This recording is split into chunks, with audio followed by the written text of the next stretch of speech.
Hey, thanks for checking out Four Finger Discount. Don't forget to hit subscribe for more Simpsons videos. Hey guys, welcome to Four Finger Discount, the podcast where we'll always paint your wagon. I'm Dando. And I am Guy. And today we're very lucky to be joined by the one and only Tom Witcombe. Tom, how you doing, sir? I'm very well, thanks. How are you guys? Yes, doing fantastic. We're very pleased to be joined by the Don Draper of comedy. Hang on a second, We're happy to be joined by the Pete Campbell of comedy. I was going to say, the Don Draper, none of those allegations hold up. I don't believe... They're baseless. Those women can't be trusted. What of absolute zero Kelvin coolness? Is that what you're talking about, Tom? From the Don Draper to comedy to the Pete Campbell to comedy is such a rapid de-escalation. I was feeling pretty good. I skipped the Lane Price stage, yes. Lane Price, I mean, tragic ending, but what a journey on the way there. MVP, while he was actually there, absolutely. If you haven't watched Mad Men, watch Mad Men, otherwise you don't know what the fuck we're talking about. No. But the thing of it is that Tom, when he is not making us laugh with his comedy stylings on stage, is using his marketing magic to persuade us to buy things that we definitely want and maybe need. Yeah, predominantly dick pills at the moment. That's my main concern. How do you source them, though? From pilot.com.au. Go to pilot.com.au, use the code FLOGGERS20 for $20 off your first order. I'm going to plug my podcast while I'm here, by the way. It's called a segue. and it's great that you use the term flog. yeah, exactly. It's a perfect brand integration, really. Let's talk about Flog Cabin. For those who are unaware, when did it start? Let's dive into it. What are we? We're about 104 episodes in, so we're just 2 years, almost exactly 2 years. There you go. It's a podcast with myself, my friend Daniel Muggleton, and Andrew Hamilton, two more successful comedians than me. Yeah, it's just kind of that classic comedians go on and talk about either erections or bodily functions for a couple of hours each week. That's us. It's not unlike Four Finger Discount, except without the comedian aspect. Oh, really? How do you find trying to break out with podcasting now? We were talking about it recently on the show. It's so saturated. It's all we've been talking about. Recently. It's so oversaturated now, the podcast market. How do you find it trying to separate yourself from the pack? As soon as we work out how, I'll let you guys know. I think it's very, very hard. I think, as comedians, you can at least kind of rest on the idea that even if you're just making your own fans like you more, you don't necessarily need to be growing. Like, going deeper is really valuable because you can sell tickets to things and you can, get them to watch stuff online. Like, there's other avenues to kind of turn it into a career. Whereas if it was pure listener numbers, it's so tough. I mean, how long have you guys been doing this for? 2015. Yeah, right. Okay. So yeah, you guys, that's probably you'd always like to start earlier, but that's a pretty perfect time to start, right? That would have been a good... That's what I always say in the podcast. When I first started doing this, the people go, what are you doing? I go, I do a podcast. And people would go, well, what's a podcast? And now they say, what are you doing? I go, I do a podcast. And the response is, well, of course you do. Everyone does. Yeah, me too. It doesn't feel special anymore. Yeah, for sure. I don't know. Like, I think especially it's really hard when, we genuinely, our only selling point is it's us. Like, I think right now I'm loving, I don't know if you guys listen to Finn versus History. You know, Finn Taylor's a British comedian and he does this podcast called Finn versus History, and it's kind of like the rest is history. Their tagline is a history podcast for people who don't care about what actually happened. And it's so funny. But I think just like the way in of like, this is a history podcast. This episode is about World War II. This episode's about JFK, whatever. Is just it's an easy sell to kind of bring people in. Whereas us, it's just us chatting. So it's like, if you don't like us already, it's a pretty hard sell to get people into it. Yeah, we've got the lucky thing of having the Simpsons, and everyone likes the Simpsons, so 100%. Yeah, I mean, is this? Do you guys have many competitors? Are there many other Simpsons? Like, are there rival Simpsons podcasts? There are now. Yeah. So when we started, we were the second Simpsons podcast, but COVID, everyone went, we're bored. Let's buy microphones and talk about our favorite show, The Simpsons. So yeah, there's like 200 of them now. Oh God, is the first one still going strong? The first one's still going, yeah, along weekly still. I think sometimes they miss, but we're still going consecutive weekly. But we don't see them I don't see them as competitors. You see them as competitors, you're just going to drive yourself insane. You're just going to see it as someone else doing the same thing. That makes sense. But we're here to talk about all singing, all dancing. But before we get into that and we dive into the episode, tell us, what are your, Tom, earliest memories of watching The Simpsons? Yeah, I was trying to pinpoint when I started watching it. I probably would have started watching it before I was too young to really get it. I think I would have watched it when my parents were watching it. And it's that classic thing, I think, especially of people of my age, my generation, of you rewatch old episodes and you get all the things you totally missed the first time around.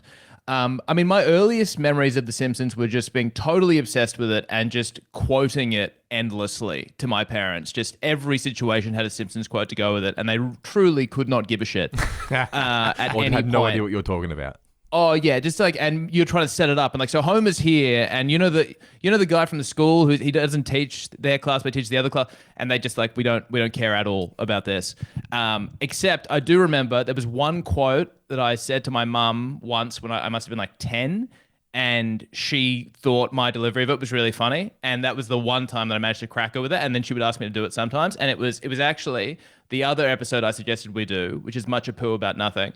And it's when Homer's on the phone to, I think it's Selma. And he goes, Selma, my dear, how are you? Uh-huh. Uh-huh. Listen, shut up for a sec. My mum thought my delivery of that was great and would ask me to do it. And I was like, all right, I've cracked it here. So that was... And a stand-up is born. I know. And then you have to find out you got to write your own stuff. You can't just quote The Simpsons on stage all the time. Even though I think that would probably be better for most people. It would, yeah. It's a stand-up version of a reaction video, which, as you all know, go gangbusters on YouTube. But I think it's probably great that you started watching it at that young age, even when you say, I didn't quite get the jokes, or I'm not 100% sure what this is all about. You're almost getting comedy training by osmosis. I feel that way about, I agree, and especially I loved like joke websites and joke books and things from a young age and all the way through, and I was always kind of like, I loved street jokes and being told jokes and parroting them to people, and I do think you learn that sort of rhythm or that timing.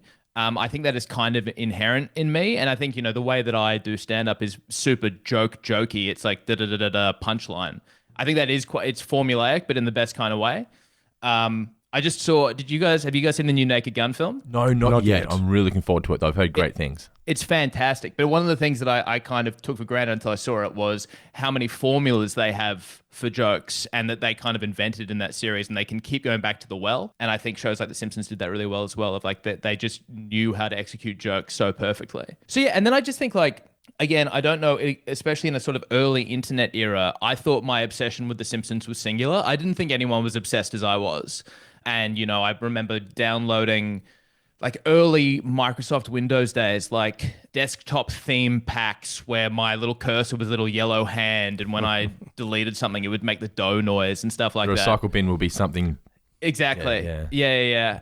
All the games, all the Monopoly stuff. Like I was so obsessed with it from such a young age. And it was that I, again, imagine, especially Australian Fox 8, Saturday, Sunday mornings. I think it was 9 a.m. till midday was just Simpsons Super on Simpsons repeat. Weekends, yeah. Straight into WWE Raw. What else do you want? No, right. So so when did you grow up? So when were you, what was the year of The Simpsons when you were, say, like 10?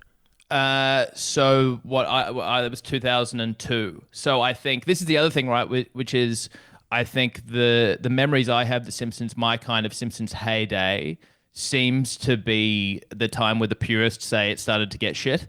I know Principal and the Pauper is like the turning point in a lot of people's minds, right? Which is probably where I start to get really invested, where the new ones make sense to me, and I'm kind of invested in it. I remember the color changing. I remember when the yellow started to get deeper yellow. I think it was probably, I that sort of just change in quality, which I just in terms of visual quality, I remember that seems to be the part that really, really resonates with me. And then I remember I was, again, very online internet kid, finding my way around downloading new episodes from the States just as it was getting truly terrible. Kazaa and whatnot. Yeah. I remember really early days on Kazaa or LimeWire having like a couple of episodes on my laptop, and it was like flights if I needed to, or long car trips I would watch. It was the one where Bart's in the plastic bubble. Yeah. I remember I had that one very early, and maybe a couple of Treehouse of Horror ones.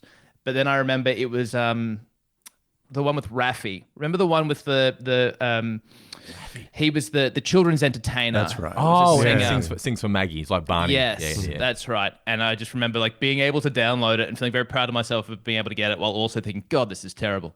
It's interesting though, because you see not peak Simpsons, but you grew up with like the teen era, and you see it as fine, where so many people just turn a blind eye to it. So what's your thoughts on the whole, we should say modern Simpsons is no good anymore? The few times I've caught episodes or little clips of episodes, I'm like, this actually isn't terrible, but it's a different show. It just isn't what it was, which is like true of all of them, right? Like I think Family Guy isn't the same show it used to be. South Park isn't the same show it used to be. They've all had to evolve, which I don't hate, but I guess I probably don't.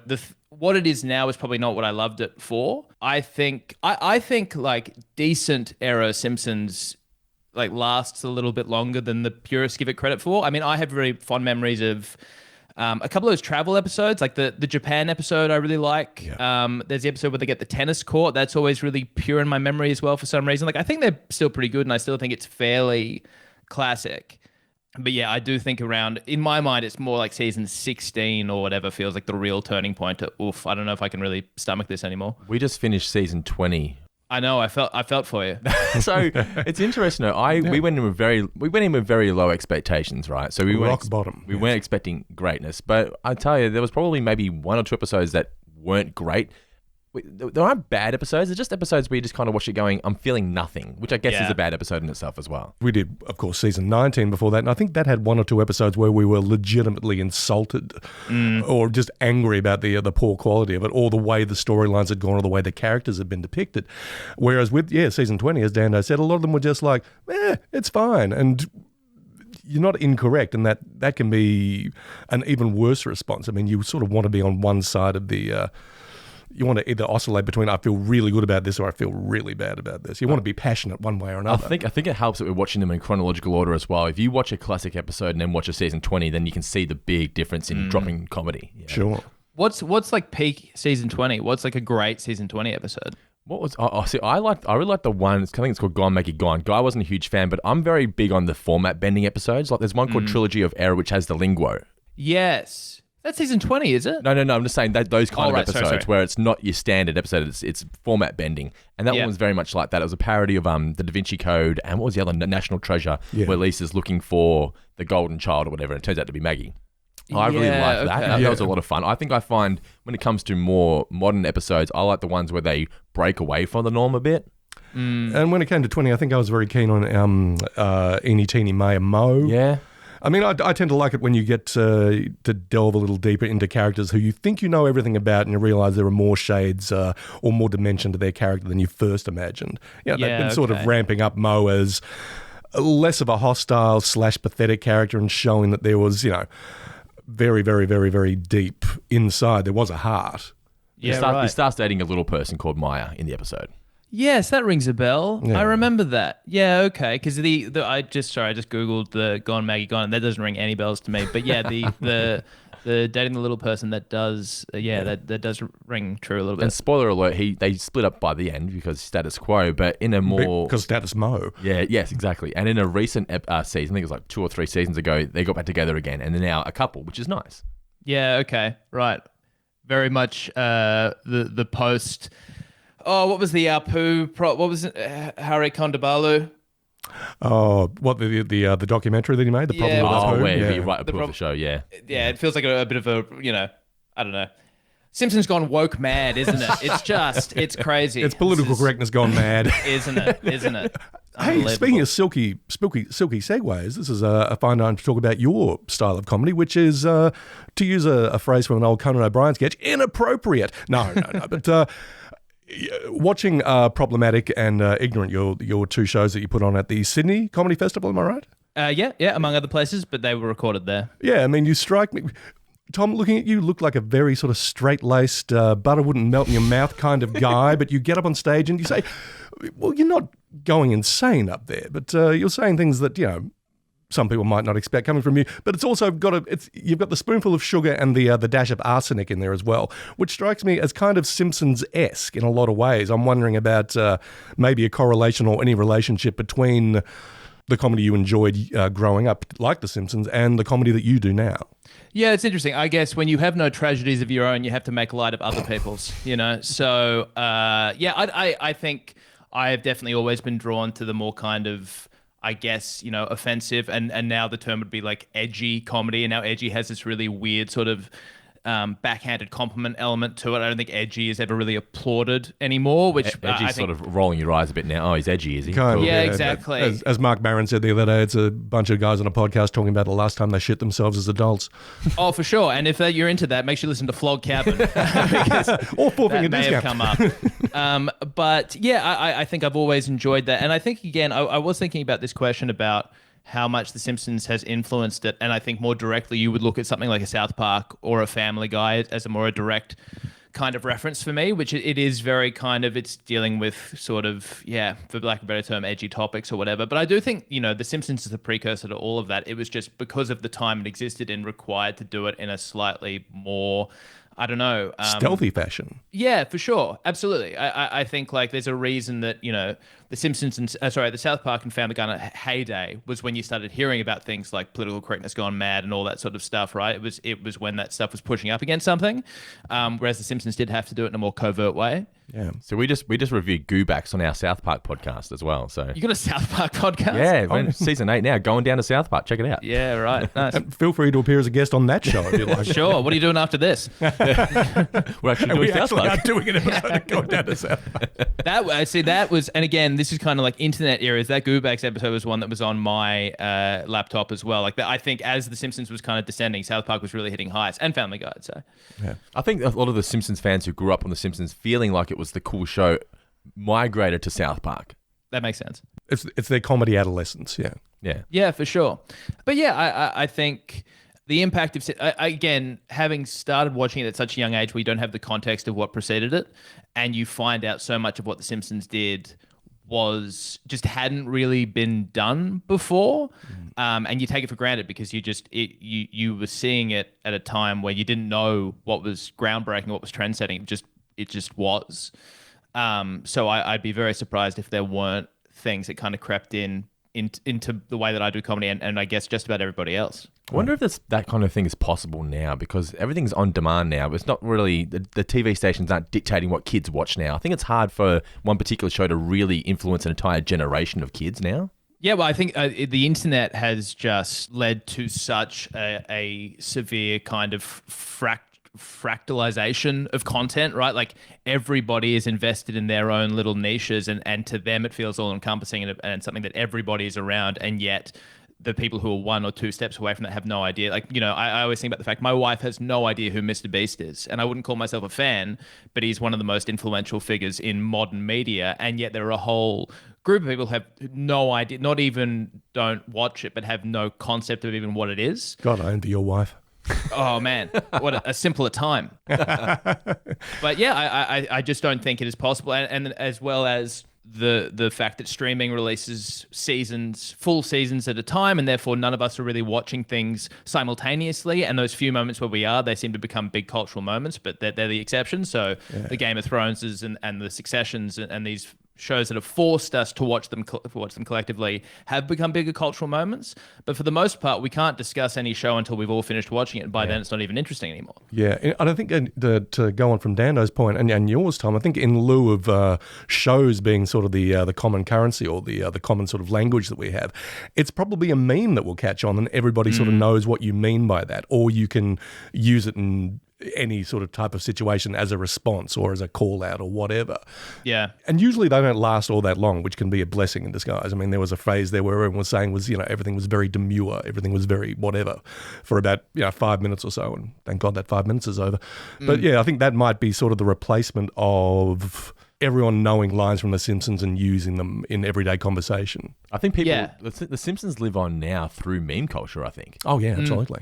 Yeah, 100%. And I think, things move so quickly, so there probably won't be a podcast about CEOs at Coldplay concerts anytime soon. And yet that was like the biggest cultural moment of this entire year, and already it feels old hat, and it happened a week ago. Yeah, Chris Martin's still trying to keep that alive. There was a news story last night about some couple who were, trying to propose at a Coldplay concert using a sign.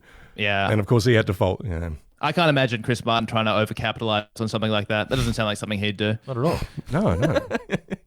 But all singing, all dancing, why did you choose this episode? I've always loved the musical elements of The Simpsons, and I think a real foundational memory for me of The Simpsons is listening to that Songs in the Key of Springfield CD as I was falling asleep on my Discman underneath my pillow as a youth.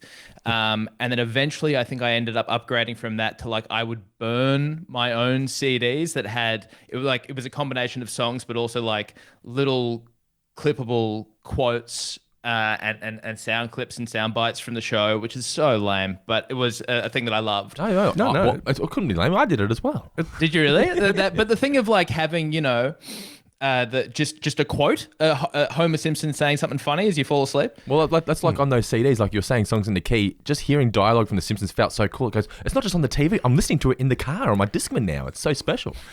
You two gentlemen are being very millennial about this, so I'm going to throw in an old man yelling at cloud Generation X style reference. This is very reminiscent of like a Quentin Tarantino soundtrack, where you get the like Pulp Fiction or Jackie Brown or whatever, where you get the songs that were on the in the film, but they'd be interspersed with bits of dialogue because Tarantino's dialogue was just as sort of entertaining, just as musical in a lot of ways. Yeah, absolutely. Yeah, I remember that again back in the kind of post-Napster or LimeWire days, downloading. I think it was either Stuck in the Middle with You or one of those Reservoir Dog tracks, and they've always got the Stephen Wright radio intro. K-Billy super sound of the 70s. Yeah, exactly. I really loved the music, and it was I liked how that has transitioned to things like, again, back to South Park, Big Longer Uncut, and the Team America movie, and then obviously Book of Mormon, and then Family Guy also have these kind of musical moments scattered throughout.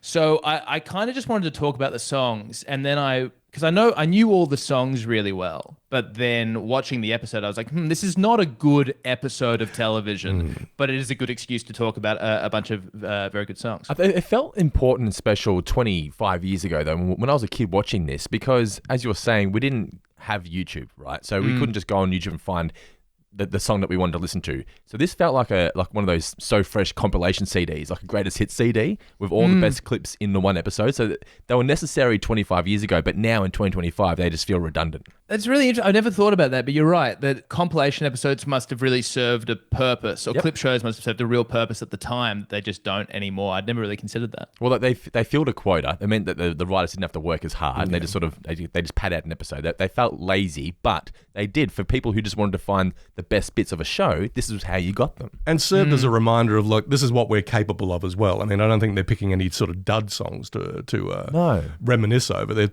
picking some cherries there.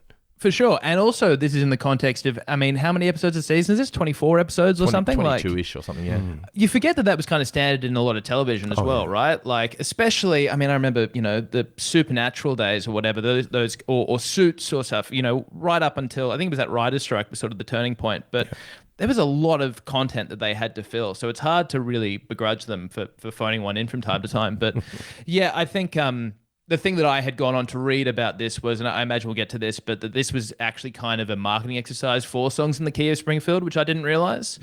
So I can see why some people would get frustrated, but it's like, how many good episodes of TV are you entitled to in a year? Surely they can take a week off. You're not paying for this. It's free entertainment. Just 100%. Sit down, shut up, and enjoy it. Yeah. Yeah. So I thought great excuse to talk about the songs, even though I think the episode itself was a bit whatever. Do you have a standout song of The Simpsons? So I kind of, because as I was watching it, I was trying to kind of clock if there are things that weren't in it that I would have missed. And I think in watching, I was like, they kind of cracked all the hits. I think, especially from the episode, See My Vest is hard to go past. I think that's fantastic. I also really like the Stonecutters song. I really enjoyed that. In terms of things that weren't in the episode, I have a little soft spot for the Flaming Moe's Cheers kind of intro song. The parody ones are always great, aren't they? They are fantastic, yeah, and also parody. Although the original means nothing to me, is We're Talking Softball. I always really enjoyed that too. We had a mailbag episode recently where we were answering questions from fans of the show, and I think we were asked about our favourite songs, and we traded a few that were in this episode. I think ones that I mentioned that I really enjoyed. I don't think they would have been really relevant in this episode, but they were the Lurleen Lumpkin ones from Colonel Homer. Have you revisited that episode for a while? No. It's revisit it. The music in that's fantastic, isn't it? Yeah, and works in concert with a really touching story as well. So it's get the best of both worlds. Now that I think about that, it is a very kind of adult story, isn't it? That one, like it's fair. It grapples with some pretty heady stuff. The only episode ever written by Matt Groening as well. Is that right? Yeah. There you go. Yeah, had no idea. Colonel Homer is like what I consider like the hidden gem. No one seems to talk about it anymore, but Colonel Homer. Revisit it. Yeah. Because what season is that? That's season like 2? 3. Yeah, okay. Yeah, it's very early for me. Like it's again, those were episodes I only would have seen in retrospect, and the colors are it's all so much darker, and it's a little bit. It just feels older. Yeah. What was your mentality then? So growing up, did you go back and revisit those earlier ones because it looked differently, or did you go, it looks too old for me? Because my kids now, I'll put on HD Simpsons, and they almost prefer to watch it just because it looks better. Yeah, I've got a 7-year-old and a 4-year-old, and they seem to just want to gravitate towards the newer ones. I think they just like to look at it. It's just the visuals. It's brighter. It's widescreen. It's fancier. I put on the old ones and they enjoy them, but it's just like they go, why does it look so old? You know? Yeah, I think when I first started watching The Simpsons, you are just you're left up to whatever Fox 8's going to give you or Channel 10's going to give you, right? So you watch what's on and you say thank you, even if I would have liked it to have been a different shade of yellow. But yeah, I think you just kind of get this inherent thing of like, oh, this isn't quite for me, maybe not as in I don't like it, but as in like, oh, this was made for a different type of viewer, maybe. Yeah. Still watch it, but you can't help but escape. And there's still some moments in that stuff I really like, but it feels less. It just inherently feels less relevant, maybe just implicitly. But it's amazing how like my wife and I are watching the Biggest Loser documentary at the moment. Oh God, we watched it on the weekend. What's that on? What streaming service? That's on Netflix. Netflix. Okay. It's amazing what TV looked like in 2004 or whatever. It's like, how the fuck were we watching? Were our TVs that small that we didn't notice how pixelated? Even these guys are enormous and they're still like 4 pixels. So it's bizarre how quickly those things move. So there's just like an inherent oldness, and some of the voices are a little different, I guess, and that sort of thing. But yeah, it wasn't like a conscious thing to discredit it. It just feels different. I guess it's the equivalent of in the mid-90s, my parents putting on a cartoon from the 60s and saying, watch this and enjoy it, you know? Yeah, so you'll enjoy the Flintstones, Brendan. Yeah. Well, I did enjoy the Flintstones, but for you though, Tom, what makes a good Simpsons song? For me, I prefer to have as many of the townspeople involved as possible, which is why we put The Spring in Springfield as my favourite Simpsons song. But for you personally, what do you want out of a Simpsons song? Yeah, I think like there's an inherent catchiness that I like a lot. Like there's things they're just earworms that get stuck in your head. I was trying to think about how they're not necessarily gag heavy, but some songs feel a lot more kind of dense than others in a good way, where there's detail in that. I think about that Stonecutters song and the interplay between like, you know, the Martian popping up and Steve Guttenberg being there and like all that sort of stuff. That I quite enjoy. I think also for See My Vest, that kind of the interplay between what you're seeing and what you're hearing is fun. I think whereas compared to like, I feel as if the monorail song and episode is meant to be this triumph, and it's fantastic. But like, there's watching it in the clips, I was like, this is quite short, isn't it? Like it's over before you know it. So I think it's that combination of like, yeah, catchiness and then the kind of, are there jokes in it? Are there little funny moments in it? I think with the monorail episode in general, just having Conan's name attached to it just makes it just feel cooler. Is that what it is? It's very wacky, and it was the first episode where Matt Groening literally said to them, look, because he didn't want to do the Leonard Nimoy gag at the end where he disappears, like Star Trek, right? Yeah. He was very much against that. He wanted to keep it as real as possible, realistic as possible. And then he said, fine, just go with it, right? And it worked, and it's like, it just went crazy. People love that gag. And then that's when Matt Groening went, fine, go have fun with the show. Yeah, that's cool. I mean, I love Phil Hartman. And again, everything that he ever did was before my time. But the more I find out about him, and I love Troy McClure and I love Lionel Hutz, and I think him having a bit of that character is so perfect for him and his voice. So I can see why people get attached to it. And you're right, it is the Conan one. I mean, how involved was Conan though? You guys know. Well, he was on the writing staff until he had is it Late Night? Is that what he started with? Late Night with Conan? Yeah. So he was head writer, right? No, he was never head writer. No, okay. But he was on the writing team. But the episodes he wrote were Homer Goes to College, Marge versus the Monorail, and he's one that no one seems to really talk about, which is one of my favorite ones. Is New Kid on the Block, where Laura Powers moves in next door, the older girl. Oh yeah. And she starts dating Jimbo at the end, and Mo comes to kill him. That one. That's right. And they got the B plot of Homer with the all-you-can-eat buffet. That's the B plot. Oh yeah. So just absolute bangers from Conan. Yeah. I think the reason that I enjoy the monorail song so much is just I feel the ingenuity not just of Lyle Lanley, but also I'm just sort of swept up in his spiel. You know, it's like, oh God, I'd be all over a monorail if this gentleman was selling it to me. But then you you've got sort of like a triple layer of ingenuity because you can feel what Phil Hartman's bringing to the table as well, just the joy in his performance. And then you're thinking about Conan and I guess everyone in the writing room sort of adding their two cents to it. It just feels like everybody's sort of working at the peak of their powers. For mine, even if it is brief, but no, for mine it just works just so well. And it's one of those things as well where everybody gets a moment and it all feels relevant to their characters as well. So yeah, that's why I'm a big fan of that one. And if you haven't seen it, he did do a live performance of it. Have you seen that, Tom? I have seen that at the Hollywood Bowl. Yes, yeah, very, very good. All right, so shall we get into our favourite moments from All Singing, All Dancing? Let's get into it. Sure, let's do it. All right, so I really like that line at the start when Homer returns from the video store. And he says they put him on the waiting list for exhale. What is it? Waiting to exhale. But he told us not to hold our breath. Yeah, it's a great joke. What I loved about that though was just that I don't know if you'll appreciate this, Tom, as a stand-up, but it just had that kind of moment of laughter.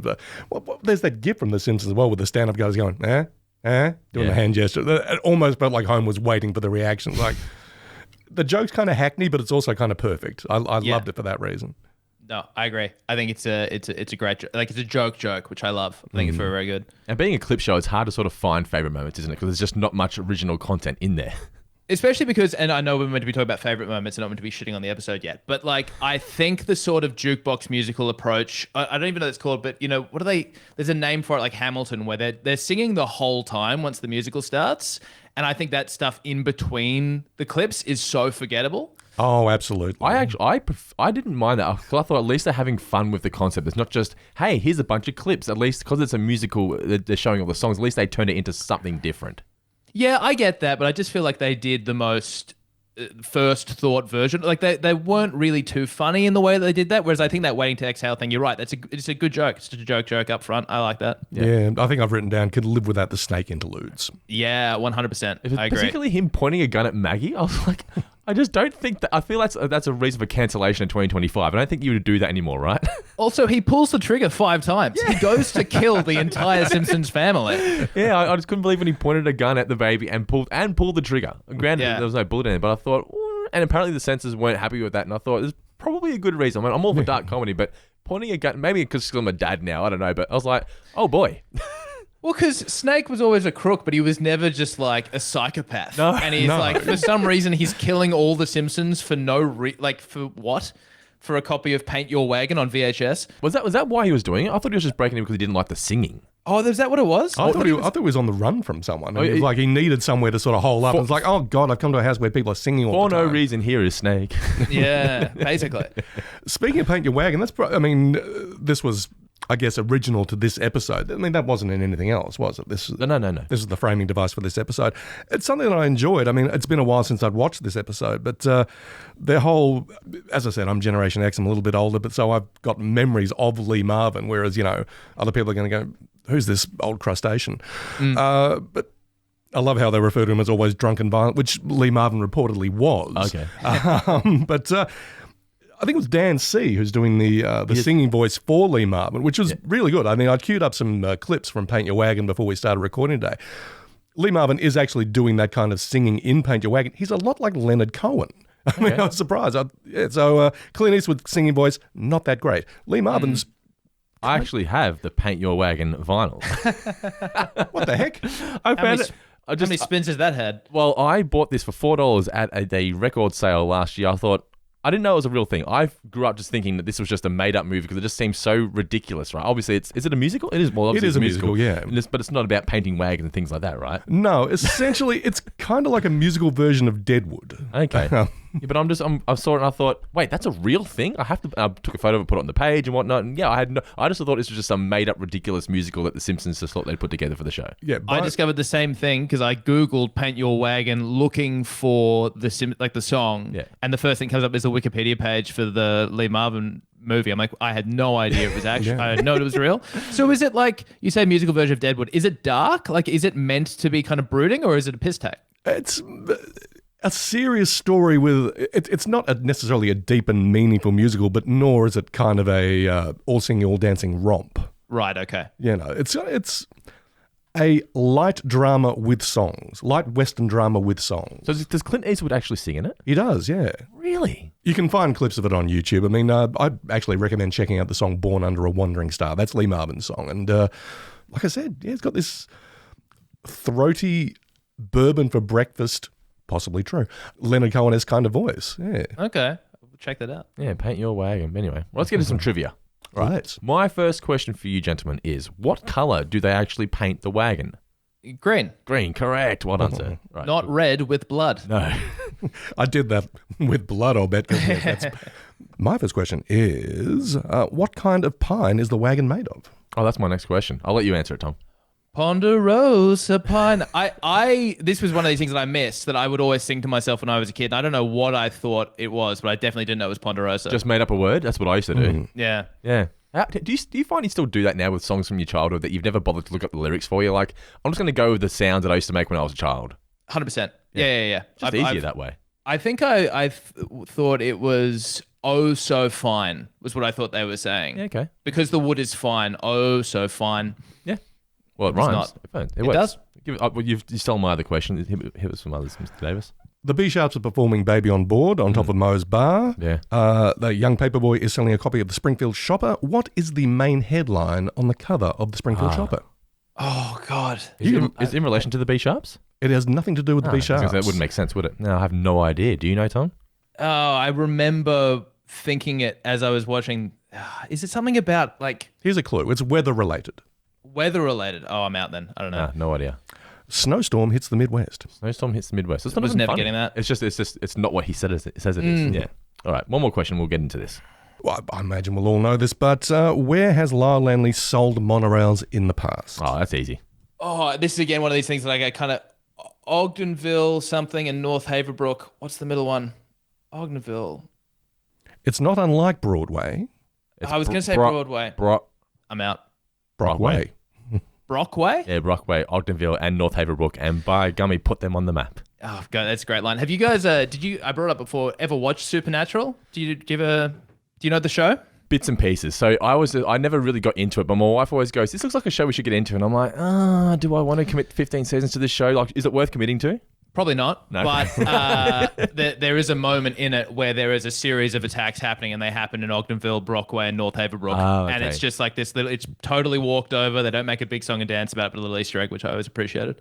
Best kind of gag. I find that a lot, not just even with kids shows, where you just see these little Simpsons gags hidden throughout, which the kids have no idea about, but the adults watching, the parents going, I know he did there. Bluey's a big one for that, and we actually had the guy that made the music for Bluey, Geoff Bush, on the really? podcast. Yeah, and he was so heavily influenced by The Simpsons when he wrote the music for Bluey. That makes sense. Yeah, and he said he tried to basically replicate songs in the key of Springfield with the first Bluey album. And once you hear him say that, you go, you know what? That actually makes a lot of sense, because I'm a big fan of the Bluey music. The kids love it, so it's always on. But it's actually really good uplifting music. But in between the songs, it has little bits of dialogue from that particular episode as well. Yeah, right. That's cool. Oh, nice. I have absolutely no reason to like Bluey, but I really do. I have no kids or anything. I have a friend who has kids, and he's like, Bluey's actually quite good. And I think, they've done such a good job, like the cricket episode, the State of Origin episode, giving people, like adults, a reason to engage with it. And it's fantastic. It's so impressive. Like my wife wasn't into cricket, right? And then she watched the Bluey episode about cricket, and it's almost like it explains to someone, this is what cricket's about, you know? Yeah, 100%. And as Australians, we need a talking dog to explain emotions to us. Where we're like, I really care about this, but I don't know how to put it. We need a talking dog to explain most things to us, I think. Yeah, exactly. Albo needs to get someone like that in the cabinet. That dog could sell anything. Oh, man. All right, so the original air date of All Singing, All Dancing was January 4th, 1998. The top 3 films at the US box office when this episode aired. Number 1, Titanic. Number 2, Tomorrow Never Dies, 007. Number 3, As Good as It Gets. God, we used to build things in this country. What's As Good as It Gets? That's Jack Nicholson and Helen Hunt. It's by James L. Brooks of The Simpsons. Oh, wow, there you go. It's What, Best Actor, Best Actress award? I believe so, yeah. Did it win Best Film as well? No, that was Titanic. Titanic. Did Titanic win Best Film? It did. Okay. James Cameron was king of the world. He declared it to all and sundry, and everyone kind of went, this guy's kind of a douche. Your thoughts on Titanic, Tom? Still never seen it. You've never seen it? Yeah. Never seen I feel like it's one of those things where you just sort of have to have seen it. I mean, I was, 10 when that movie came out, so it was everywhere. What year were you born? 1992. 92. So yeah, I'm surprised that you haven't seen it. Okay. So I think I actually talking about Finn versus history before. They just did an episode of the Titanic I listened to, and they bring up about because James Cameron's a huge sea nerd, and like he brought a lot of the things that he put in the film he kind of brought through with it. I think it's a combination of like there's a weird thing about films that have become cultural centerpieces where I feel like I already know so much of it. I know how it ends. I know what the thing is. I know all the key scenes. Like it's been parodied in everything a million times. So it's like I feel the same way about The Sixth Sense, where I know it is this cultural landmark, and yet I know I know the thing that made it what it is. Which is if you know the twist, there's no point, is there? So what's the point? But there is. There is I'm sure. But because then you get pleasantly surprised when you watch something like Titanic or The Sixth Sense and you realize the skill that's gone into it. The power of the performances, or the virtuosity of the filmmaking technique, and it's a pleasant surprise in that regard. Yeah, you think you know everything, and then to discover a little bit more, it's kind of like, oh wow, okay. Then. I'm sure there's I mean, especially with the quality of the cast and the director and all the accolades. But I think probably the more honest reason I haven't was it was a chick film. I just always thought it was a film for chicks, and I think as a young boy that was just like, no, you can't like that. Like, why would I watch it? What's the risk is I enjoy it and then I like a girl thing. But there's also the element of it's not something you're going to have on a date night because it goes for so long as well. You're like, I don't have to sit here for 3 hours and watch it. I want to commit to a 90-minute chick flick. I made a New Year's resolution this year that I was going to watch all 10 Best Picture nominees, and every time I go into Netflix, just the thumbnail of Wicked is just like staring at me. I'm like, I don't want to watch this. I don't care. It's so long. My kids keep asking to watch it. I'm like, no, it's too scary. It's too scary. Yeah, great. But so Titanic was number one at the US box office, number one for a long time, wasn't it? Oh, yes. From 97 into, I think it was in the top 10 for something like 4 months, maybe even more. Actually, no, sorry.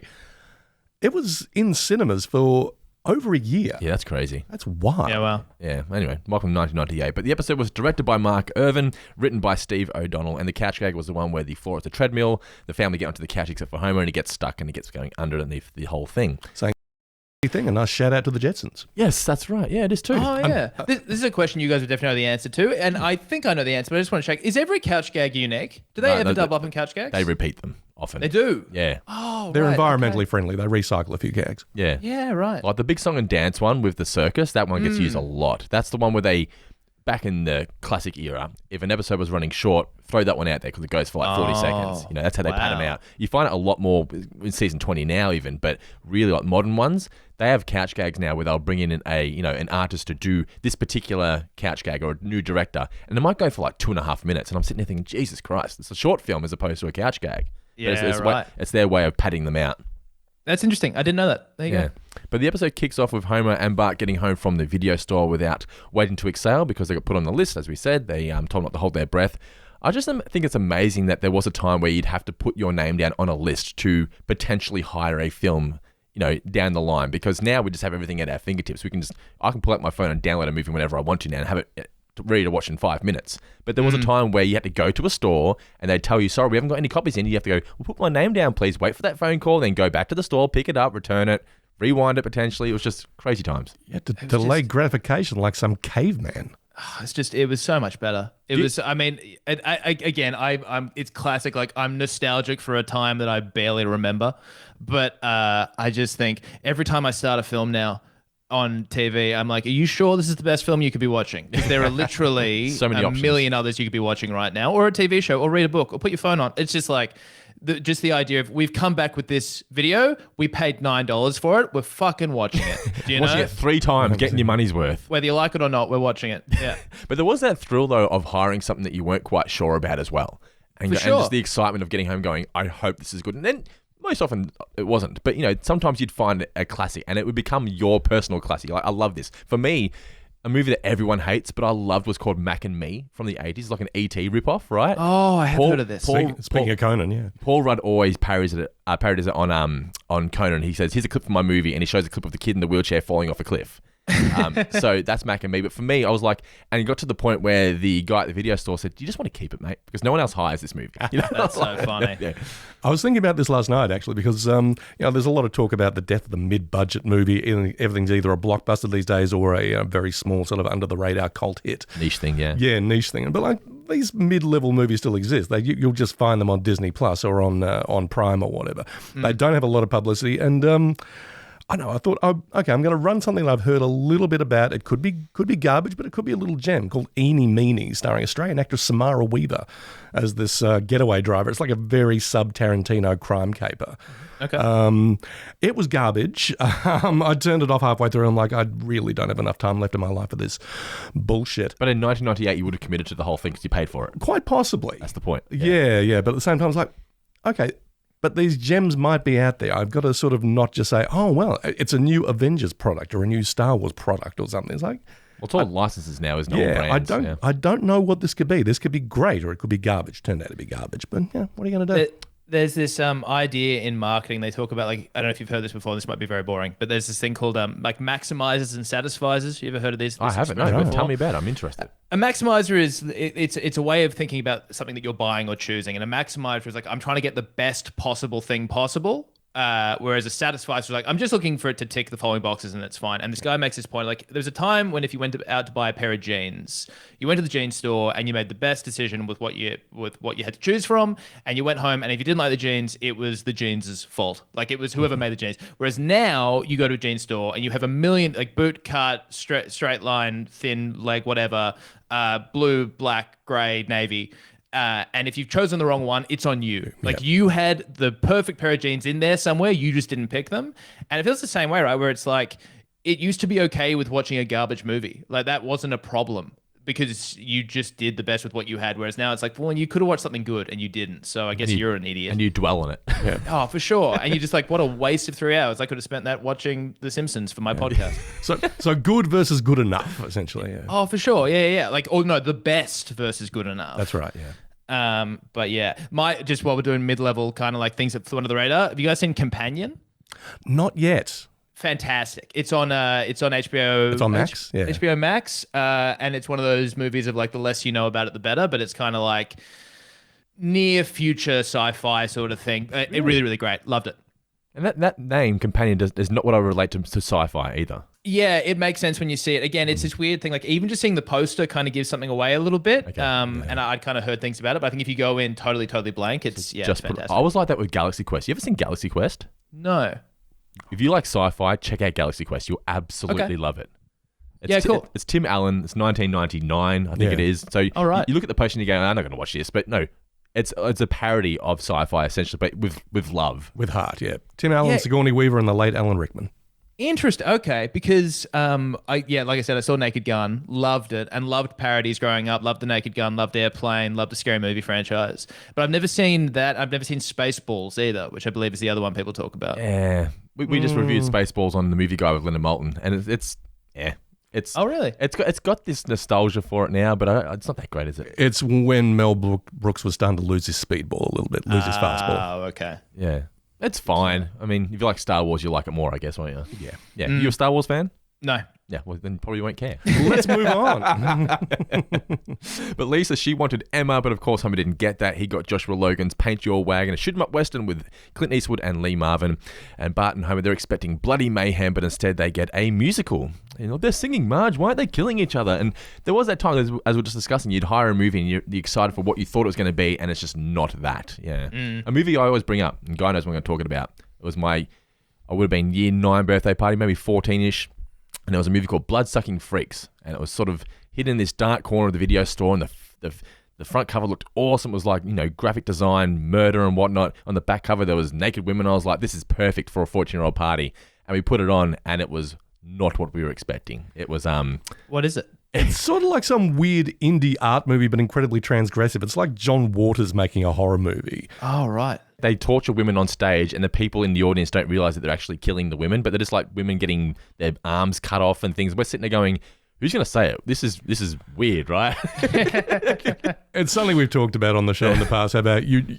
If you're known as the film guy or, the person who likes pop culture in your sort of circle of friends or whatever, you're generally going to be entrusted with like, Guy will bring us over a movie. And I've done this in the past where I brought over, hey guys, time for a scary movie. That's a lot of pressure. And it turns out to be something just wildly gross and inappropriate that just makes everyone feel uncomfortable as opposed to like a jump scare. It's kind of like, what kind of sick freak are you that you brought this over and thought it would entertain us? There's just nothing worse when you put it on and you're kind of watching it through their eyes and you're like, I've made a horrible decision here. Just feel the and you're looking temperature. around like, please like this bit. Please like this bit. It's like when you're telling a story and you can tell halfway through the person you're talking to has no interest or any idea what you're talking about. You're like, do I keep with the story or do I just stop? Yeah, and then you get interrupted and you have to make the decision of whether you're going to reboot it or not. Like, if I just don't say anything else, will anyone bring up that I was in the middle of the third act of my story? It's akin to when you, you're sitting there to watch Netflix or something, it's like, or whatever with either your friends or your partner, and it's like, I'd like to show you this thing I really, really enjoy. They get up to take a leak halfway through. No need to stop. It's fine. Oh, fuck. God damn it. What are you known for in your group? Like, you're the what guy? Like, I'm the Simpsons guy. He's the movie guy. What are you, Tom? I mean, like in my non-comedy friends, I'm the comedy guy. So, like a lot of your friends comedians, or do you have like a separate group of friends who are comedians and a separate group of friends who are not comedians? Yeah, I mean, like it's a funny thing about comedy writers. You just spend so much time in the same spaces and around the same people. Like it's like any job, right? Like you just spend so much time around those people. And I'm 32. A lot of my friends are having kids. Like I kind of have my school friends and the group that have kind of coalesced around that.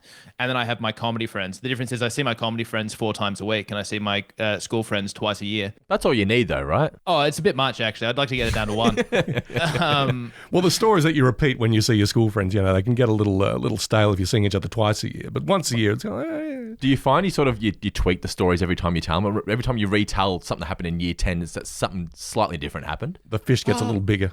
Yeah, maybe. I don't know. Like I think it's funny how those stories they just get pushed further and further back into the recesses of your mind. Like I totally forgot. I haven't thought about that person or that thing in forever.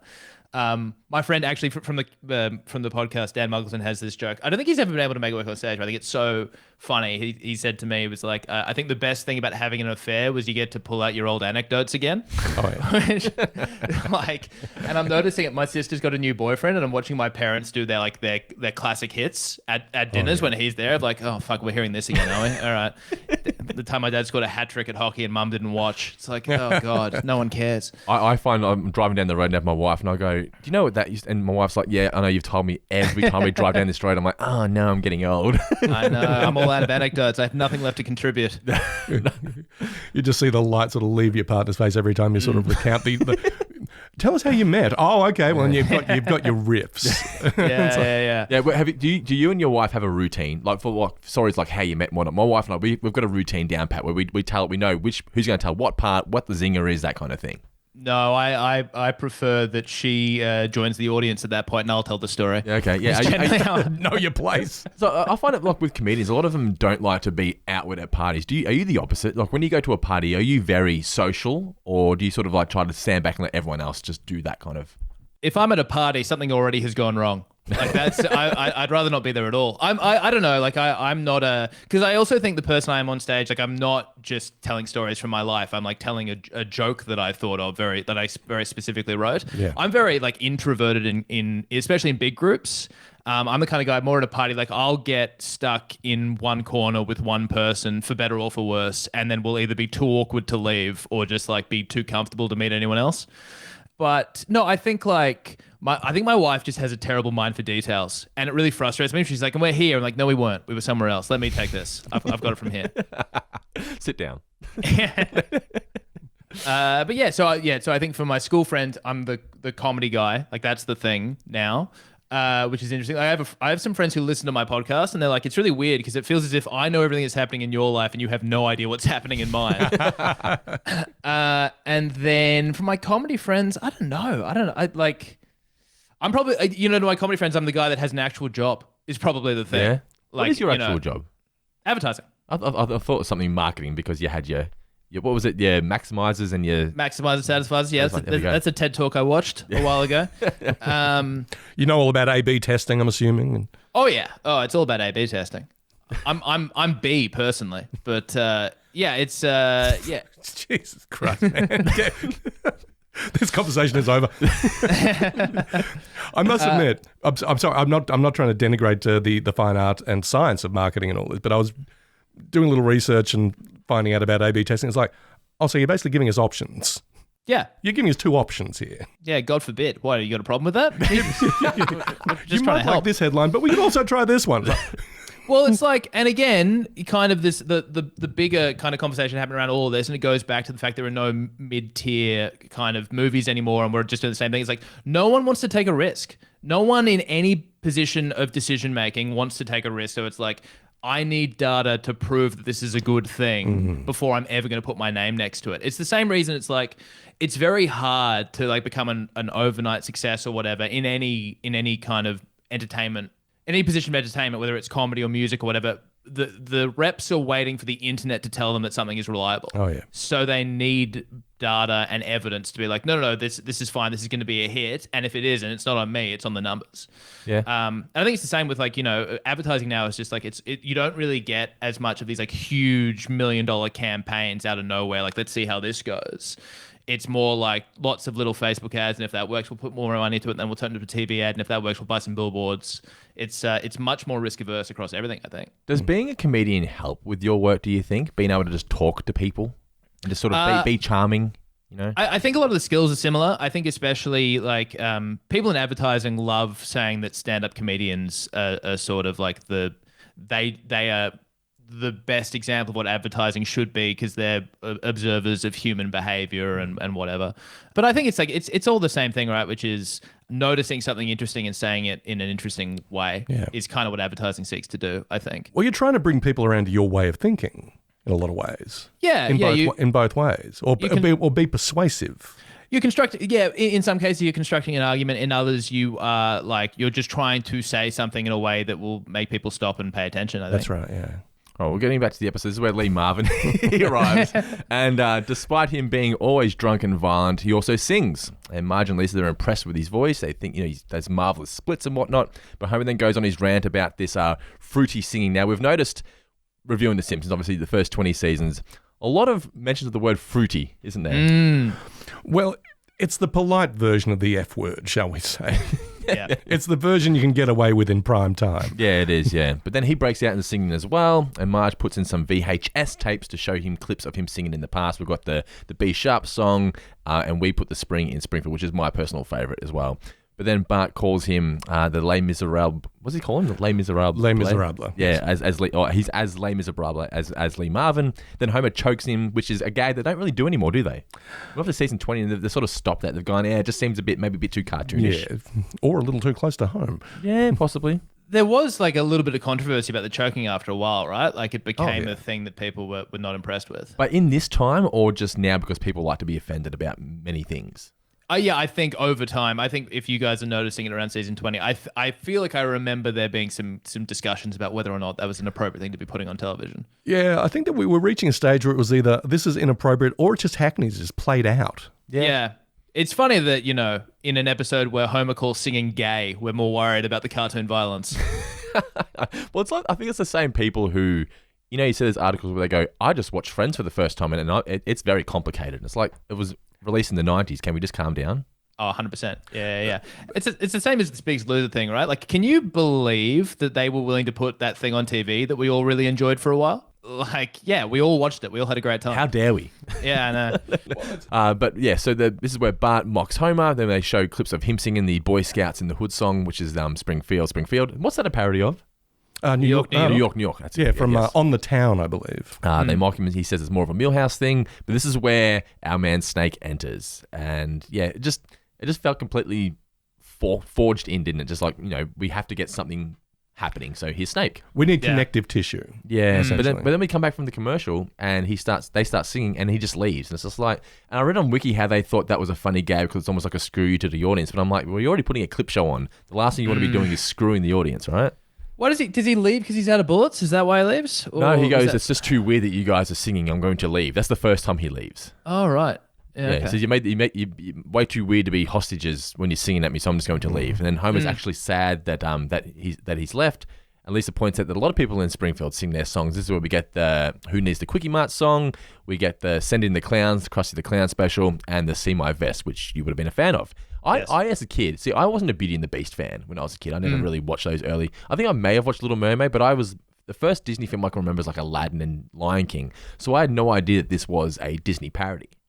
I think, I probably kind of knew it, but I don't think of it as one. I couldn't tell you any of the lyrics to Be My Guest apart from Be My Guest. Yeah, exactly. But I could tell you all the lyrics to See My Best. And that's why I think a lot of the Simpsons parodies work, because they just work in their own right as well. Yeah.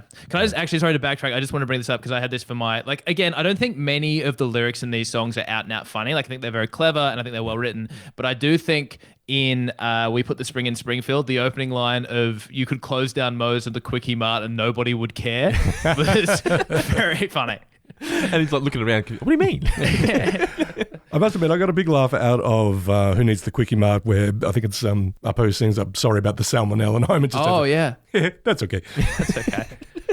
Again, one of those things when I was a kid, I had no idea what salmonella was. And in hindsight, you're right. It's like, wow, he was very nonchalant. But salmonella, just a fun word to say. It's almost like the salsa gag on. So, are you a Seinfeld fan? I was thinking about this. No, I'm not, and I don't really know why. Everyone who I know who loves Seinfeld has the same taste that I do. I just never really got into it. Big Friends household, Big Will and Grace household, not Seinfeld. Yeah, so we had Goxie on, and he was the same. He's like, all my friends love Seinfeld, and he goes, as a comedian, you almost feel like you have to say that you are a fan of Seinfeld, otherwise people will look down on you. Yeah, for sure. Okay, so we're putting Tom down as a guest for going down to South Park, not for talking Seinfeld, another show. We do a Seinfeld podcast. Of course you do. Every day we're hustling. It's how we pay our mortgage, mate. What shows do people like growing up on? Yes. So this is where, what happens after this? So we've got those songs. Yeah, Lisa then says, because they overheard him sing Mr. Burns singing the song, that's better save the puppies. And Bart says, yeah, but it wasn't worth seeing him do the song and dance. But this is where Snake re-enters. And he says he's got some ammo now. He says, resume wetting your pants. Homer says, okay. And then he says he's got a tune in his head. That's why the only reason he's back is because he's got to get the tune out of his head. And the only way to do so is by killing them. So if he kills them, the tune will disappear from his head. That's why he says he's going to kill them. And I didn't mind Homer's. I knew I should have closed that window just for a commercial break. We come back, and this is where Snake pulls the trigger on all of them and realizes he has no ammo. So this is where Snake's left again, and Homer says even the criminals are beginning to croon. This is where we get the clip of the monorail song, the Garden of Eden, where Bart sells his soul, and we get the Stonecutter song. And honestly, like I know you said before you love the Stonecutter song, I know you're a big fan. I've never quite loved the Stonecutter song as much as everybody else, and I can't exactly pinpoint why. Maybe it's because everyone loves it. I don't know, but I don't know. It's fun to sing, but I've just never been a huge fan as much as everybody else. I mean, I love that episode, and I love the Stonecutters as a thing. Like, it's so I remember weird, isn't it? Yeah, I don't know. I have a memory. I'm looking at my marathon choices, and it wasn't in there. And I think maybe it should be. But I loved all of the little like the ring that opens the vending machine and the secret doorway with the tunnel straight through to work, like all of that stuff. So I don't know whether it's just like the episode as a whole and that song is emblematic of it. But yeah, I don't know why. I do really like it. This sounds like someone who believes in the Illuminati, Tom. Well, yeah, someone who's done their research. I agree. I'm glad you did the reading. Stonecutters for me, that episode is one I always throw to people when they go, they ruined canon. You know, the principal and the pauper you brought up earlier, how people say that's where the show went downhill because they retconned a character, blah, blah, blah. And I go, have you watched the Stonecutters episode? There's no reference to the Stonecutters after that. Yeah, absolutely. Like, canon doesn't exist in The Simpsons when you really think about it. Yeah. That is true. Yeah, every episode is kind of a clean slate. Yeah, I think it's one of the insidious things about current pop culture is the reliance on lore and canon, or just strict adherence to it. It's like, man, just let a story be a story. Well, even, I mean, if you look at, again, this is much more in the new world of it, but I like how every 10 years they do a Marge and Homer kind of origins episode, and it's in a different decade. Yeah. Like, I think they obviously, the problem with canon as well is like once you've had the same characters with the same age for 35 years or however long, like you kind of need to start throwing some stuff out, surely. Well, there's new kids watching the show, and it would make sense to them that The Simpsons would have been growing up in the 90s. Yeah, exactly. Yeah. Well, there's an episode called That 90s Show, which is where Homer forms the grunge band. Do you remember that one? Yeah, vaguely. They're kind of like Nirvana-esque, right? Fucking hate that episode. We really liked it. Yeah. We both really enjoyed it. But is that, again, because they're kind of doing a reboot? Because they've done other episodes of like their sort of Marge and Homer getting together, right? And that was more of an 80s vibe. Or yeah. So I guess it's maybe that people feel like their version of events is being attacked or something. Well, people are saying it doesn't make sense that why we watched The Simpsons in the 90s, so how could they possibly be teens in the 90s? I'm like, because it's a fucking cartoon. Calm down. Yeah. Like, 100%. I thought it was just really interesting seeing the Simpsons living through the era of the 90s. Because we had like Glycerine was this track they used, or he had his own version of Glycerine. He did, yeah. But it's just they were watching Seinfeld on TV, and it was just weird seeing the Simpsons living in the 90s, but in it from a nostalgic aspect. Yeah, I don't know if you guys do a BoJack Horseman podcast, but we're thinking about it. We've been told we should. Because they do that great like throwback gag. If they do an 80s, they do a 90s, they do a 2000s, and each one they have like their little moments that they trade off from one another. I think it's fun. I like it. We've just launched a Bob's Burgers one, so maybe BoJack can be next. Maybe for TV Launch Pod. Yeah, we've got another podcast where we just review the pilot. How many episode. podcasts do you have? This is insane. Like 8?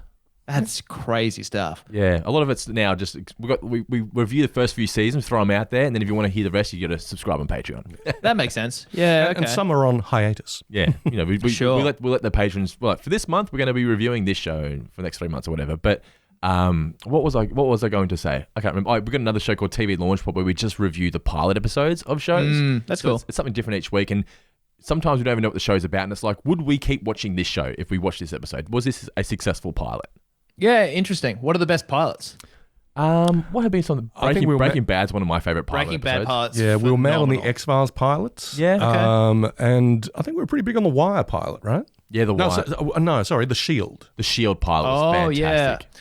I tried to, I loved Breaking Bad. I watched it endlessly. Like, I think I've watched the whole thing through at least 5 times. Yeah. And The Shield and The Sopranos and The Wire are the ones people always bring up as the sort of like, the genesis of that ended up with Breaking Bad. So I remember trying to watch The Shield for a while and kind of lost interest, but I vaguely enjoyed it. Have you seen The Wire? I haven't, and I tried to say I know I really should. I should just do it now that HBO Max is a thing. Yeah, 100%. Yeah, and every season's different, but it's Okay. They add to the cast, but it's like that original cast still exists. But so it's mainly they got like the main cop cast, but then all the side characters they're off doing their thing. But they'll slowly sort of come back, and it builds into this giant city of characters. Yeah. Wow. Okay. And as a contrast, if we're spruiking HBO Max, friend of the pod, may I make my old man Generation X case for a show called Moonlighting from the mid-'80s. Your Never heard man of Bruce. My man Bruce Willis, introducing Bruce Willis to the world. Bruce Willis on TV. Oh my God, have you never heard of this, Tom? He started on television. I had no idea. Moonlighting. It is... Bruce Willis with hair. Yeah, romantic comedy set in a detective agency where, Bruce Willis and Sybil Shepherd are... Will they or won't they frenemies / lovers? Man, the Watch the signs first were two the signs were all seasons. there on that hairline, right? I know. Oh my goodness. that was He's never gonna really stick hanging around. on. I mean, thank God he looks fantastic bald. What an absolute asset to have, I can relate. Honestly, yeah, because this is a show that came out when I was a teenager, when I was about 16 or 17. And I remember thinking, receding hairline wouldn't be so bad. Lucky it's not going to happen to me. And then, of course, in your mid-20s, like, oh, no, I'm going the way of all Willis. Yeah. God. But, yeah, look, don't go much further than maybe season 2.5. It really sort of goes off the rails. But okay. certainly the Good to first know. 2 seasons are just fantastic. Yeah. Yeah, right. But Homer says Marge has now convinced him that there's more terrible things than musical comedies where everyone sings, and that's when a long-running series does a cheesy clip show. I guess they always poke fun at themselves when they do clip shows. I guess it's their way of saying sorry to the audience. Yeah. I don't know. Yeah, a little bit of an escape hatch for themselves. A bit of self-awareness goes a long way. Yeah. Snake then Go. So it's funny, isn't it, that I think like there was a long period of time where just being self-aware was more than enough for those things, and we were like, oh well, at least they call it out. Whereas I think that has just been done to death now. It's like, no, you still did it. You can't. Oh, yeah. You can't just bring it up and assume that it's all okay now. Yes. I do not accept your apology. Yeah. Can't It wasn't sanction even an this apology. It was just like, well, at least we know. Anyway. But Snake returns. They say they're done now, so he leaves. He has no beef with them. Marge then asks who wants dinner. They all run off, and as she's closing the window, she's humming a tune. So Snake shoots the window out, and that's the end of the episode. Well, almost, given that you have the credits. What happens at the credits? Well, Did I miss they something? play da, da, da, da, da, and Yeah. Snake is not happy about this. Like, I can still hear this music, Oh, man. wow. I think I've ever listened to the credits full on this episode. Because as it ended, I was like, "Is this where this happens?" And yeah, he starts shooting at the credits. At the Gracie films. Yeah, and they very sneakily try to put the volume up again. Oh, during the okay, I see. Yeah, Can still hear it, man. yeah. You too, Gracie Films. Alrighty. Yeah, By the way, was that a great snake or a terrible snake? that was a mid-tier snake. Oh, okay. That's so funny because your reaction to that makes it seem like you were expecting a compliment. Yeah. Because I've got to say, by saying mid-tier, that felt generous to me, and you were still offended by that. Story of my life. You were offended by the lack of a compliment on that snake impression.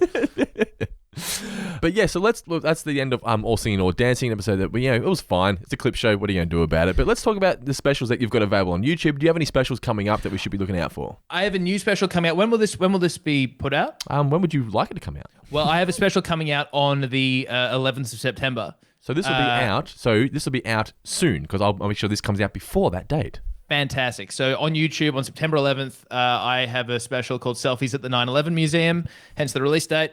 So I would love for people to go and check that out. And then I have 2 other full-length specials, Ignorant and Problematic, both on my YouTube. And then the Flawed Cabin podcast, new episodes every Thursday, wherever you get your podcasts.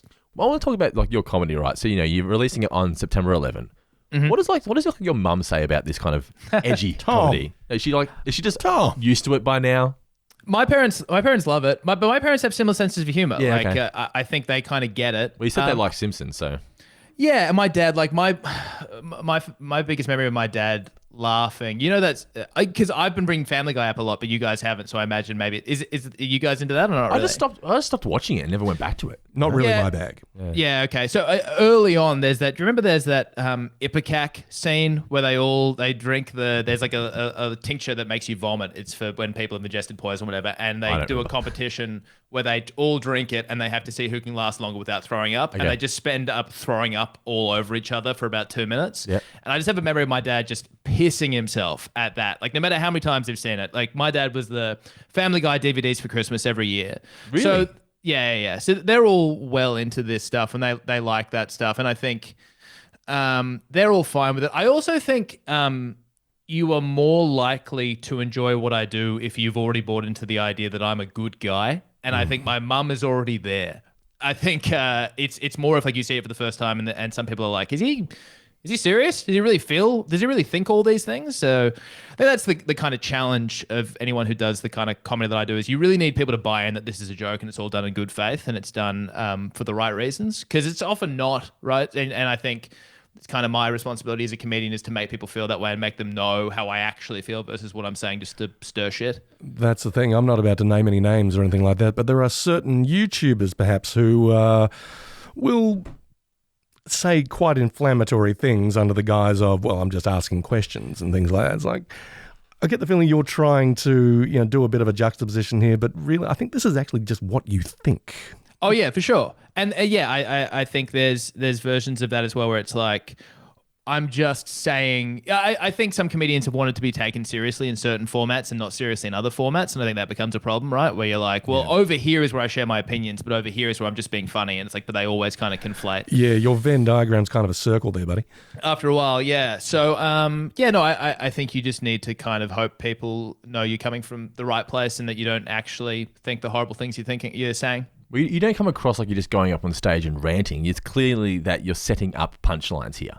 Yeah, I think so. I think that also helps is like my stuff is so clearly a joke, not in the intention, but in like the format. It is very much like set up punchline sort of stuff. So hopefully that makes it obvious.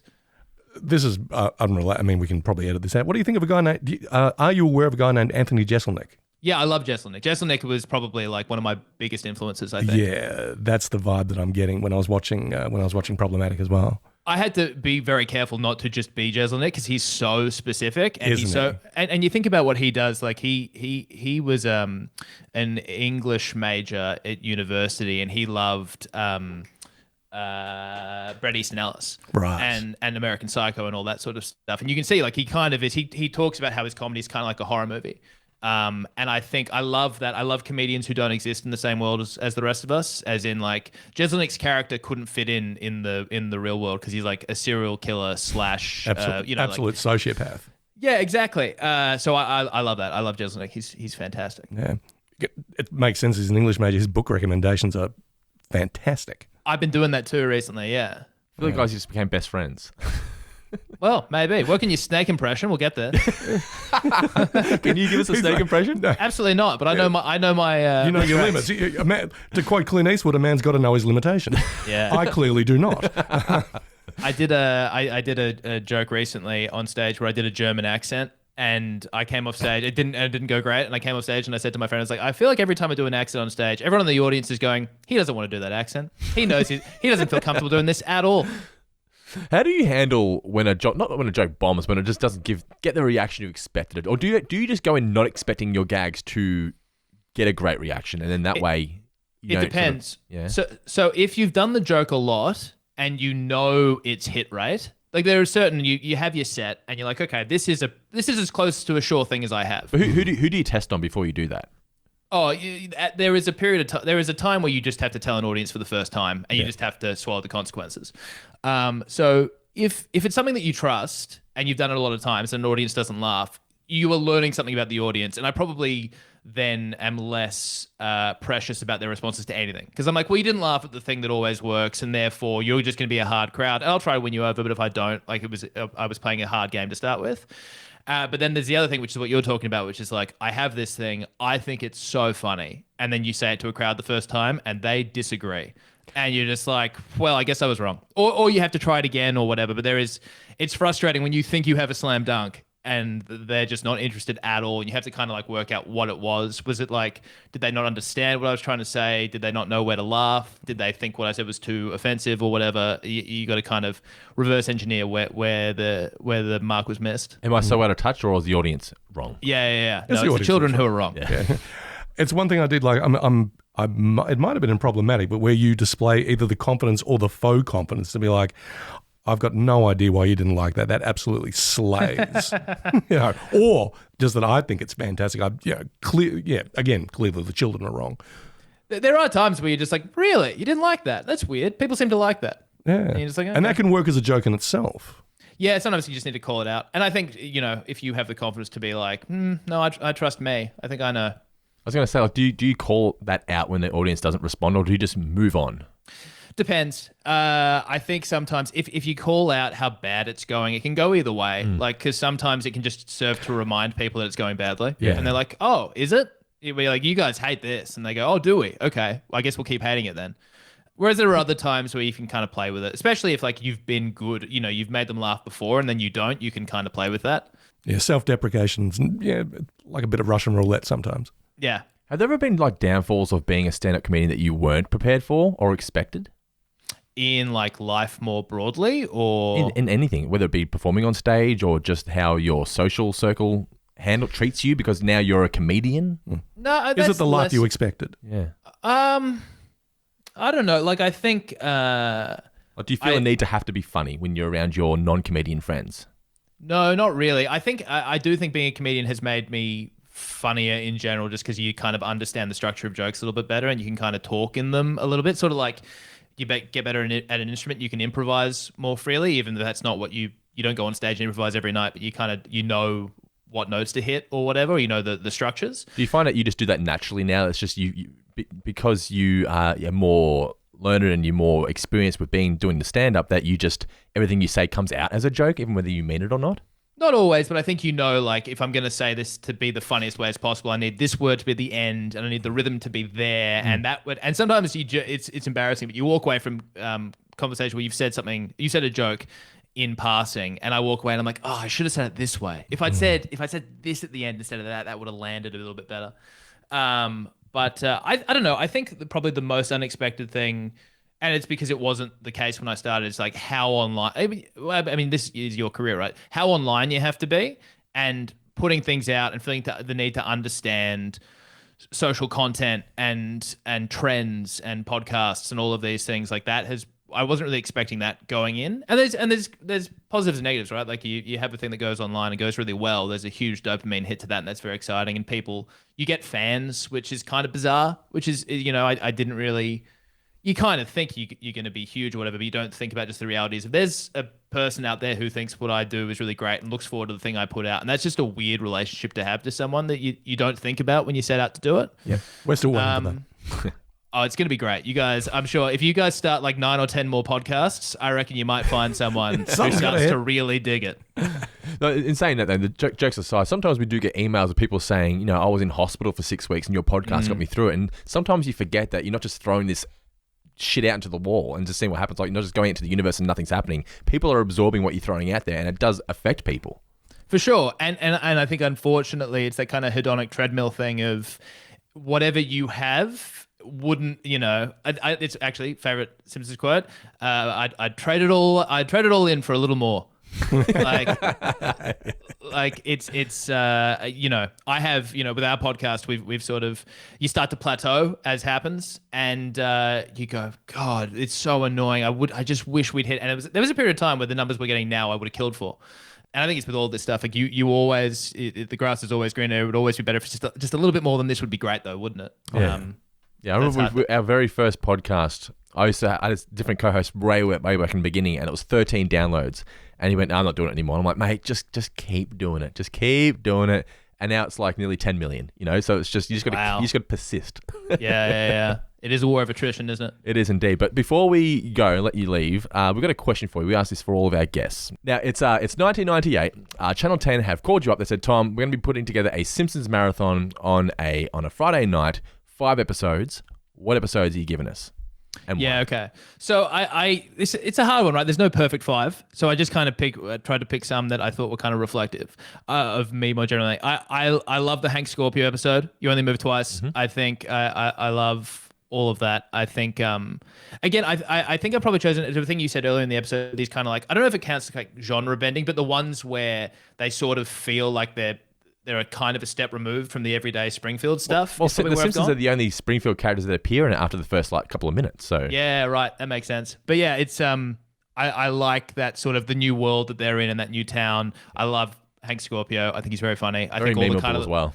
Yeah, all the little like kind of Bond asides throughout, I think are very funny. Albert Brooks as Hank. Is that right? Yeah. Okay. They basically just say, here, just speak into the microphone for 2 hours and we'll work around it. Yeah. Okay. Cool. And then I had a fish called Selma. Wow. Okay. I like I say, I love Phil Hartman, and I really like Troy McClure. That Planet of the Apes play is unbelievable. That's what I was going to say actually. In terms of songs that didn't end up, like I do really like Dr. Zaius and Chimpanzee to Chimpanzee, like that stuff. So good. A lot of fun. I'm so glad we got that from Phil before he left us. Yeah. I think taken from us. Yeah. They were those two characters. I'm right about that, right? Like definitely Lionel Hutz and Troy McClure. They're just like 4 sort of what easily could have been kind of background characters. So many great moments, so many great lines, which I'm a big fan of. I have Much Ado About Nothing, which is probably again just back to that. It is that one line, the "Tell me, my dear, how are you?" which I think is a great line, but it also just has a bit of a meaning for me. That's the Immigrants one, right? Yeah. Immigrants. Yeah. And I saw that meme recently where they're asking, you know, what was the cause of the Civil War? Just say slavery. Itchy and Scratchy Land. Again, I like that world. I like being on Itchy and Scratchy Land. I like where nothing can ever possibly go wrong. Yeah. That's the first thing that ever went wrong. It's funny. They actually mocked John Travolta in that, right? He's the guy behind the bar. And that episode aired just before Pulp Fiction came out and his whole career resurgence. Oh, yeah, right. Yeah, that's funny. Okay. And then I had to pick a Treehouse of Horror. I love the Treehouse of Horror series. And I was tossing up between 5 and 6. And I think like 6 really sticks out in my mind. Like it just seems so iconic. That's my personal favorite. It's the first one I ever remember watching as a new episode. Yeah, right. Okay. The mascots coming to life and the Nightmare on Elm Street kind of parody, like they really live in my mind. But I ultimately, the 3D and Homer showing up at the end in the real world was very, very bizarre. This is a cube, slow down, egghead. Like this is a square. That's right. Ever seen Tron? But I ended up going with 5 because I love the shinning. I think that was really great. I liked that repeat gag of Willie getting killed in every one. It's fantastic. But But I generally love the Treehouse of Horror series. I think I will always tune into one of those. It just feels like genuine horror. Number 5. It's the pinnacle, I think, and to the point where a lot of kids who grew up in the 90s call The Shining The Shinning. Just by that's default. so funny. It's The Shinning. I mean, it's actually called The Shining, but no, it's The Shinning. Well, is it to your point? Like, I think especially in the earlier ones, the way they walked the line between funny and scary was very impressive. And I thought, like, yeah, there were some really scary moments of this. I think that Nightmare on Elm Street one was pretty scary. And then I was looking at, like, The Raven always stuck in my head. Oh, yeah. And as a kid, you're like, what is this? I didn't like it at all. So I was like, bizarre. what is going on here? I don't know if I enjoyed it. And I think I probably, like, in hindsight, and now I hear that poem. And, like, there's a bunch of clips online. There's one of